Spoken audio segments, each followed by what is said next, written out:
Hey guys, I'm Michael, and I will be talking about two members of the Defenders this week on the Marvelverse.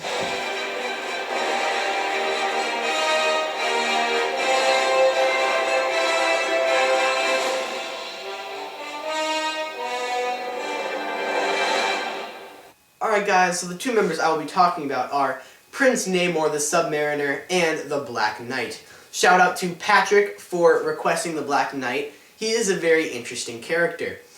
But first I will start with Namor because he was one of the founders of the Defenders. Namor has a very long and deep history, so I hope you're ready. Let's dive in. Namor is a human-Atlantean hybrid. He is the son of Leonard Mackenzie, a human, and the Atlantean Princess Fen. Since he is a hybrid, he can both survive underwater and on land for an indefinite amount of time, but staying on land does have certain consequences that I will go into later.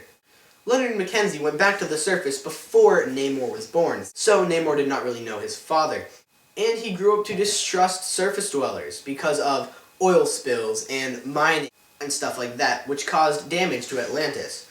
He has taken his anger so far as to fighting with surface-dwelling teams like the Fantastic Four or the Avengers. But although he would fight with them, sometimes he would join them to help them beat bigger threats. He even grew to respect Captain America, even so far as to be the one who pulled him out of the ice, which entrapped him for so many years.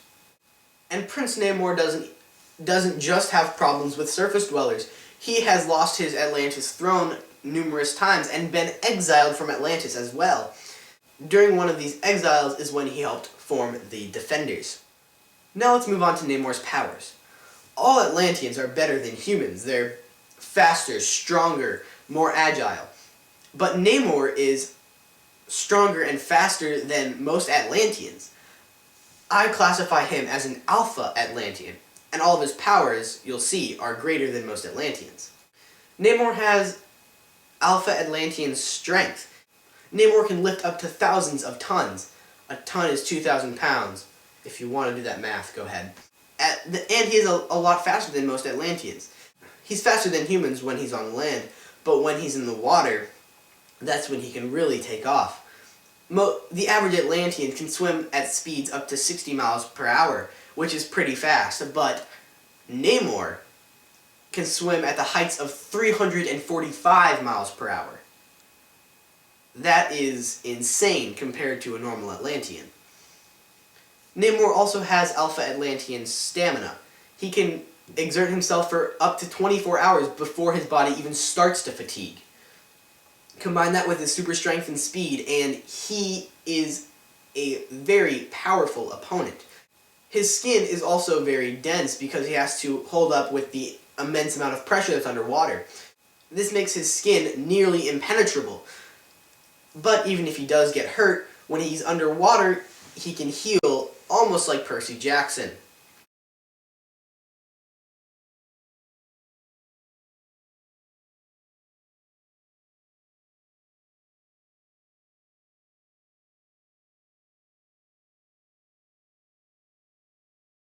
I've already talked about Namor underwater and on land, but he's also able to fly.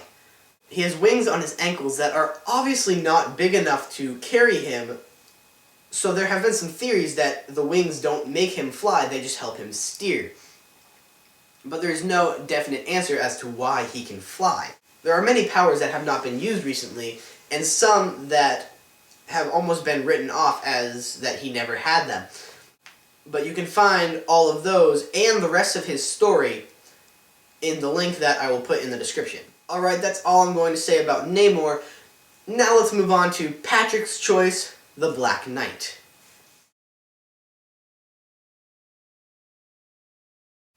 The Black Knight was around in King Arthur and Merlin's days. Merlin had crafted a sword, enchanted it, and then he gave it to Sir Percy, who became the Black Knight. He used the sword for good, but he still killed a few people. And because of this, the sword was cursed and attained a thirst for blood, making the hero want to kill more, and this is not a good thing for a hero. But Sir Percy fought off the curse, and eventually he died and the sword was buried with him. Later, one of his descendants inherited his castle and found the sword, but he was not able to use it because he was not worthy.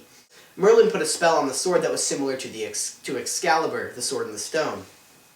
So this descendant made up his own character, Black Knight, and became a criminal using a bunch of inventions that he made.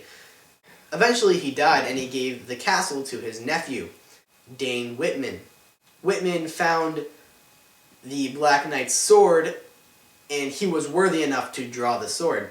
So Sir Percy's spirit appeared to him and told him all about the sword, and he also told him about the curse. Whitman became a hero called the Black Knight, using the sword now called the Ebony Blade. He joined with the defenders to battle the Enchantress, who turned him to stone. So Valkyrie took the Ebony Blade and the horse Aragorn and used them for a while. Then later, when the defenders tried to free him from the stone, they realized that Whitman's spirit had traveled back to the 12th century and had possessed one of his own ancestors, Eobar Garrington. Eobar became the new Black Knight and was a hero in the 12th century. But Eobar was killed and Whitman's spirit traveled back to the present and inherited its body once again. The Black Knight has served with the Avengers, but since the sword was cursed, Whitman started turning into an extension of the sword, and eventually turned completely into a statue once again. Then Victoria Bentley tried to free him, but instead of freeing him, summoned the spirit of the original Black Knight, Sir Percy. Sir Percy served as the Black Knight for a while, but then relinquished control and gave the power back to Dane Whitman. His story goes on a little bit farther, but that's all that I'm going to go into today. Thanks again, Patrick, for requesting the Black Knight. I hope you have learned a little bit more about that character, and I hope you enjoyed and could understand what I was saying about it. Thanks, everyone, for watching. Hope you enjoyed it. Please comment if you had any questions. Comment also on a name of the next hero you want me to talk about. If you want to see the list again, please click this hexagon right here. Or if you just want to go on to the next episode, click this one right here. If you're clicking it and nothing's happening, wait until next Wednesday. Hope you have all enjoyed, and I hope you stay tuned for the next episode of The Marvelverse.